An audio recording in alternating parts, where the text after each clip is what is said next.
Saygıdeğer basın mensupları, kıymetli misafirler. Ülkemizin içinde bulunduğu bu süreçte 22 adet dernek ve sivil toplum kuruluşu olarak aşağıda belirttiğimiz duygu ve düşüncelerimizi sizinle paylaşma ihtiyacı hissettik.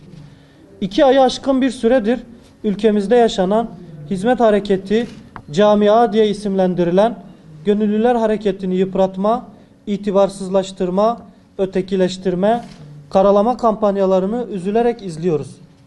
Geçmiş dönemde bir grup toplumun bir kesimini mürteci, habis-ur, kan emici vampirler, yarasalar, örümcek kafalılar, sıkma başlar gibi ithamlarla yok etmeye çalışmıştı.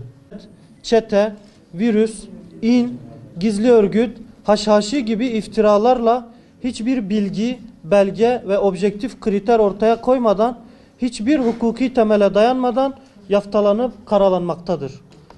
Bugün bir kısım medya tarafından defalarca yalanlanmasına rağmen sorumlu ve objektif gazetecilik kriterleri hiçe sayılarak ve bir merkezden yönlendiriliyor intibağı vererek her türlü yalan ve iftiraya başvurularak hizmet hareketi hakkında kara propaganda kampanyası yürütülmekte, hak hukuk tanımamakla birlikte Allah'tan da korkmadan dini terminoloji kullanılarak kampanya yürütülmektedir.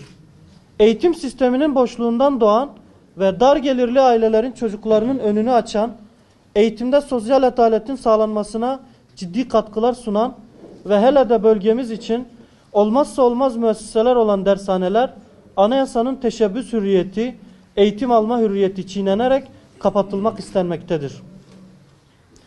Toplumun büyük bir kesimi karşı olduğu halde bir oldu bittiye getirilerek Anadolu insanının elinden bu can simidi alınmak istenmektedir. Hizmet hareketiyle ilgisi olduğu düşünülen iş adamları keyfi denetim ve tehditlerle baskı altına alınmaya çalışılıyor. Bazı işletmelerin ruhsatları iptal ediliyor. Bir bakan çıkıp bir katılım bankasını hedef gösterebilmekte, sonra bu yalanlanmaktadır. Buna rağmen kamu kurumları bir katılım bankasından mevduatlarını çekmeye zorlanmakta, banka devlet eliyle batırılmak istenmektedir.